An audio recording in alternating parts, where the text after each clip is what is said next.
नमस्कार दोस्तों, दुनिया में हम इतने ज्यादा व्यस्त होते जा रहे हैं कि हम खुद को भूलने लगे हैं। हमारे मन में इतने विचार चलते रहते हैं कि वह हमें शांति से बैठने ही नहीं देते। जब कभी थोड़ा सा समय मिलता है हमें शांति से बैठने का, तो हमारे दिमाग में फिर से तमाम विचार आने लगते हैं और फिर हम यह भूल जाते हैं कि हम शांतिपूर्ण बैठे हैं कि नहीं, अर्थात हमारा दिमाग विचारों से इतना ज्यादा भर जाता है कि वह हमें शांति से एक जगह पर बैठ ही नहीं देता। तो आज के इस वीडियो में हम अपने मन के विचारों को साफ करके अपने दिमाग को किस तरीके से शांत रखा जाए, इसी के बारे में बात करने वाले हैं। लेकिन उससे पहले अगर आप हमारे चैनल पर पहली बार आए हैं तो हमारे चैनल को सब्सक्राइब जरूर कर लें और बेल आइकन को प्रेस करके ऑल पर क्लिक कर लें। वीडियो को अंत तक देखिएगा और वीडियो पसंद आए तो लाइक और शेयर जरूर करें। आपका लाइक और कमेंट हमें मोटिवेट करता है कि आपके लिए और भी अच्छी वीडियो बनाएं। तो चलिए बिना देरी किए वीडियो में आगे बढ़ते हैं। दोस्तों, एक बार एक गुरु और एक शिष्य एक सुनसान जंगल से गुजर रहे थे। तभी शिष्य अपने गुरु से एक सवाल करता है कि गुरु जी, ऐसा क्यों होता है कि कुछ लोगों के पास कुछ भी नहीं होता लेकिन फिर भी वह सुखी रहते और आनंद में रहते हैं, और कुछ लोगों के पास सब कुछ होते हुए भी उदासी उनके चेहरे पर साफ दिखाई देती है। गुरु ने एक मुरझाए हुए फूल की तरफ इशारा करते हुए अपने शिष्य से कहा कि यह सोचने और समझने की बात है। अगर यह फूल यह सोचेगा कि मैं कल मुरझा गया था, या फिर यह सोचेगा कि मैं भविष्य में फिर से मुझे जाऊंगा, तो यह कभी भी खुलकर पूरी तरीके से खेल नहीं पाएगा। अपने सुंदर स्वरूप में यह कभी भी वापस नहीं आ पाएगा और अपनी इस प्रकृति में कभी भी बिखेर नहीं पाएगा। इसी प्रकार इंसान अपने अतीत की यादों में खोया रहता है या फिर अपने भविष्य की करता रहता है, भविष्य के दुखों के बारे में सोचता रहता है, या भूत में जो उसके साथ बुरी घटनाएं घटित हुई हैं, वह उन्हीं के बारे में सोच सोच करके वह अपने भविष्य के लिए चिंतित होता रहता है। तो ऐसा मनुष्य जीवन में कभी भी सुख अनुभव नहीं कर सकता। यह समझने की बात होती है कि जीवन हमेशा वर्तमान में होता है। अतीत और भविष्य की कल्पनाएं हमेशा मनुष्य को मृत्यु की तरफ ले जाती हैं। इसलिए यह जरूरी हो जाता है कि जिस प्रकार हम अपने शरीर की देखभाल करते हैं, उसे बीमारियों से दूर रखने के लिए उसके अंदर ऐसी गंदगी भी साफ करते रहते हैं, ठीक उसी प्रकार समय समय पर हमें अपने मन और मस्तिष्क की भी गंदगी को साफ करते रहना चाहिए, उसकी धुलाई करते रहना चाहिए। इससे आपकी बुद्धि की क्षमता तो तेज हो, लेकिन मन की शांति अभी भी बहुत दूर है और अधूरी भी है, उस तक मैं पहुंच नहीं पाता। सब कुछ पाकर भी मैं अपने मन को जान नहीं पाया। और जब इंसान को ऐसा लगता है से लदा हुआ रहा होगा, अनेक प्रकार के पक्षी और जानवर इस पर आराम करते होंगे, इसके फलों को खाते होंगे, इस समय इस पैर को भी यह पता नहीं होगा कि एक दिन यह सूख जाएगा और उसकी हालत इतनी बदतर हो जाएगी कि यह किसी को छांव तक नहीं दे पाए, उसके ऊपर पत्ते तक नहीं रह जाएंगे। उसी प्रकार मनुष्य अपने जीवन की दौड़ में यह भूल जाता है कि जिस दौड़ में वह सबसे आगे निकलने की कोशिश कर रहा है, उसका अंतिम चरण तो मृत्यु ही है। काश वह कभी इस दौड़ से अलग हटकर यह देख पाए कि इसका अंतिम चरण उसे कहां तक पहुंचाएगा। जिस द्वार से वह सबसे आगे निकलकर जीतने के ख्वाब देख रहा है, उसका वास्तव में अंतिम चरण मृत्यु ही है। काश वह तो उसे महसूस होता है कि जो कुछ भी उसने कमाया है वह कोरियों का भाव था। उसने अपना जीवन बेकार की चीजों में यूं ही व्यर्थ कर दिया। और वहीं पर जिस इंसान के पास जीवन में कुछ भी नहीं होता है, उसके पास एक उम्मीद होती है, सब कुछ पाने की लालसा रखता है, और वही लालसा वही इच्छा उसको जीवन में खुश रखती है, आगे बढ़ाती है और ऊर्जा से वह हमेशा भरा रहता है। गुरु ने अपने हाथ से एक सूखे पेड़ की तरफ करते हुए कहा कि शिष्य, कभी तो यह पेड़ भी हरा भरा रहा होगा, फलों कभी जीवन में भी हो जाता है। कि उन घटनाओं को हम किसी भी तरह अपने मन की द्वार में ठहरा कर यह देख पाए कि उसका चरण क्या है और उसका परिणाम क्या होने वाला है।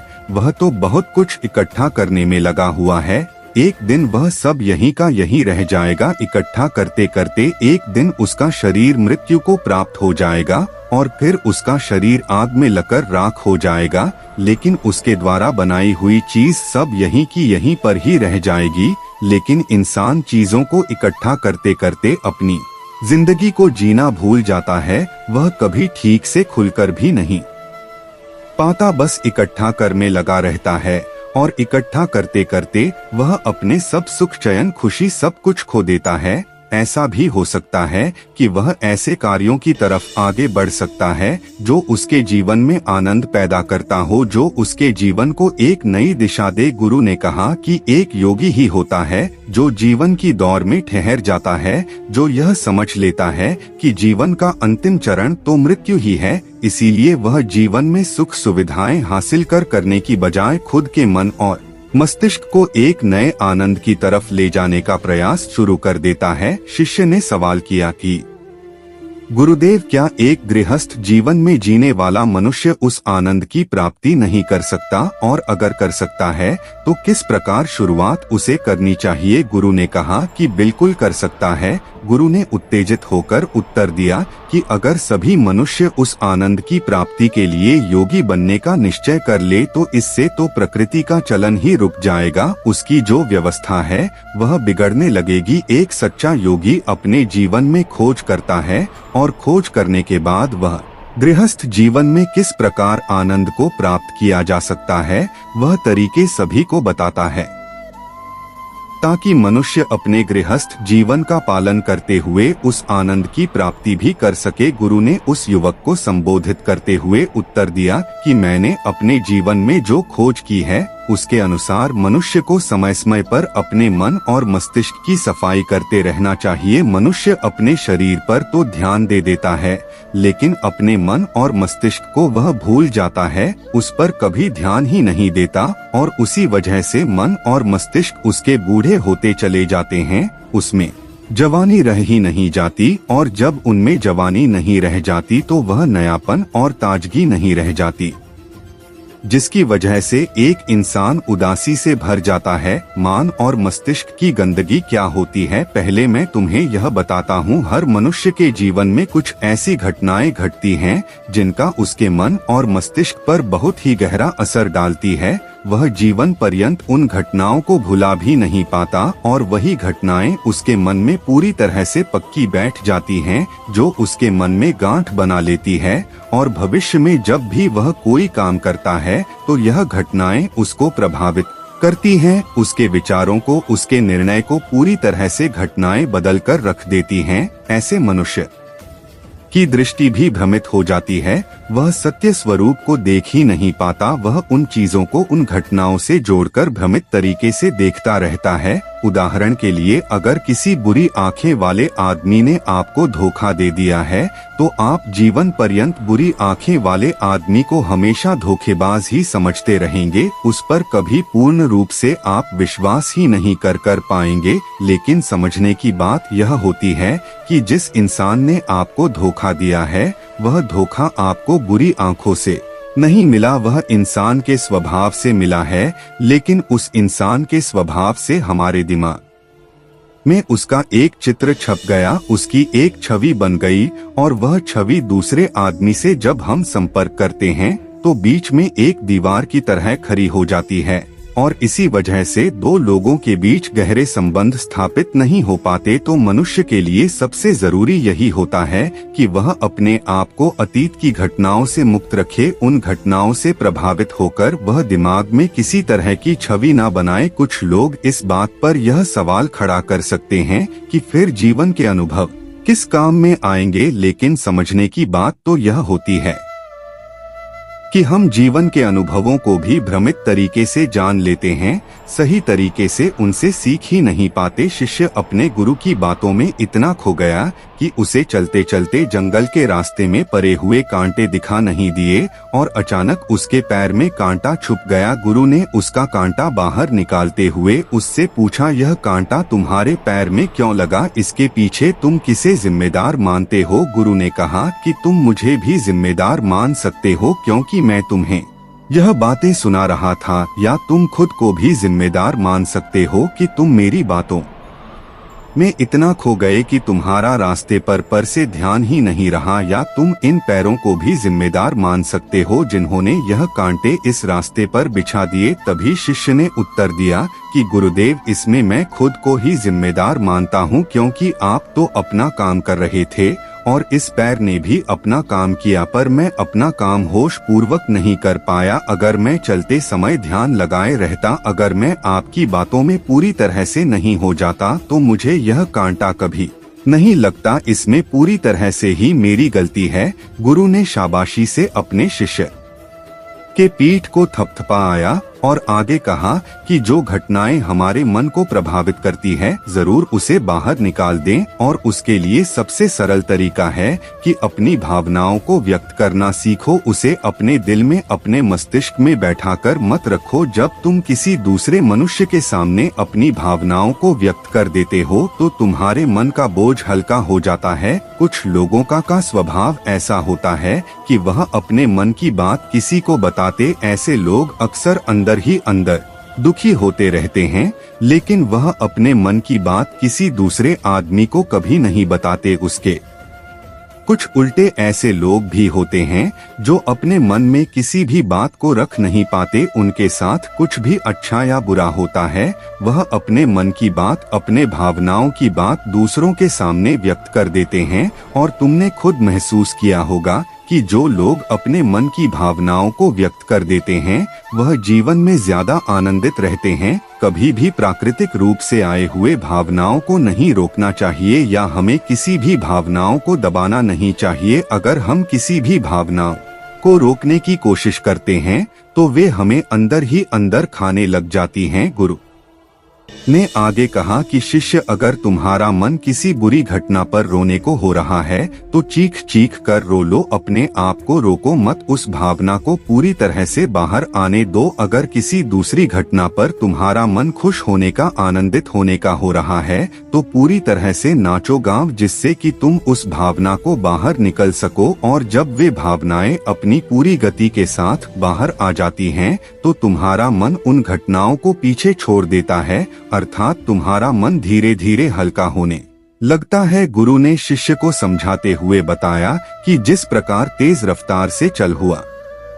पानी अपने वेग से आने वाली सभी बाधाओं को तड़ देता है, और अगर हम अपनी भावनाओं को बहने दिए तो वह उन सभी बाधाओं को तड़ देगा, और उस बांध को डरने के बाद उसका कचरा उसके मन से निकल जाएगा और उसका चित्त मन भी साफ हो जाएगा, उसके अंदर की गंदगी भी दूर हो जाएगी। अक्सर मनुष्य अपने मन में किसी घटना को दबाकर इसलिए रखता है कि वह सोचता है कि अगर सामने वाले को इस घटना के बारे में पता चल जाएगा तो वह क्या सोचेगा। इसी विचार से वह अंदर ही अंदर खुद दुखी होता रहता है। सामने वाले को वह कुछ भी नहीं बताता, लेकिन अगर एक बार अगर वह हिम्मत करके शुरुआत कर सकता है, अपने अंदर की बात अपने किसी करीबी मित्र को बता दे, तो उसका पूरा जीवन परिवर्तित हो सकता है, उसका जीवन सुखमय बन सकता है। एक बार अगर उसके दिमाग में यह आदत बन गई तो जीवन भर अपनी भावना को दूसरों के सामने व्यक्त करने से कभी नहीं हिचक जाएगा। हम अपने जीवन में इस आदत को 21 दिनों में पैदा कर सकते हैं। 21 दिनों तक अगर सही तरीके से हम अभ्यास करें